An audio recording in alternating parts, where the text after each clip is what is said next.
नमस्कार. आपण पाहत आहात सत्यस्पर्श लाईव्ह न्यूज. इचलकरंजी शहरात उद्या म्हणजेच 20 जून रोजी देशाचे केंद्रीय गृहमंत्री आणि सहकार मंत्री अमित शहा यांचा बहुप्रतीक्षित दौरा होत असून संपूर्ण शहरात त्यासाठी जय्यत तयारी करण्यात आली आहे. अमित शहा यांच्या हस्ते स्टेशन रोडवरील कल्लाप्पा नावाडे इचलकरंजी जनता सहकारी मल्टीस्टेट बँकेच्या नव्या प्रशासकीय इमारतीचे उद्घाटन होणार आहे. तसेच हुपरी येथील जवाहर शेतकरी सहकारी साखर कारखान्याच्या नामविस्तार सोहळ्यातही ते सहभागी होणार आहेत. यानंतर KATP मैदानावर महायुतीची भव्य जाहीर सभा होणार असून सुमारे 20,000हून अधिक नागरिकांसाठी बैठक व्यवस्था करण्यात आली आहे. सभेसाठी भव्य व्यासपीठ उभारण्यात आले असून विविध समित्या आणि कार्यकर्ते अंतिम तयारीत व्यस्त आहेत.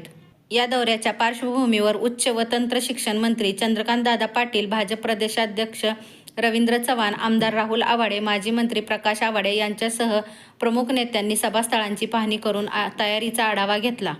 या कार्यक्रमाला मुख्यमंत्री देवेंद्र फडणवीस, उपमुख्यमंत्री एकनाथ शिंदे, उपमुख्यमंत्री सुनेत्रा पवार, पालकमंत्री प्रकाश आंबेडकर, हसन मुश्रीफ, आशिष शेलार, खासदार धैर्यशील माने, धनंजय महाडिक यांच्यासह अनेक दिग्गज नेते उपस्थित राहणार आहेत.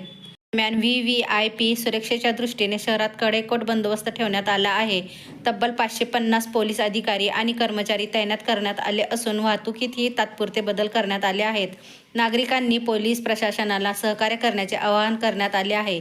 अमित शहा यांच्या दौऱ्यामुळे इचलकरंजीत राजकीय वातावरण चांगलेच तापले असून ही सभा ऐतिहासिक ठरणार असल्याची चर्चा सुरू आहे.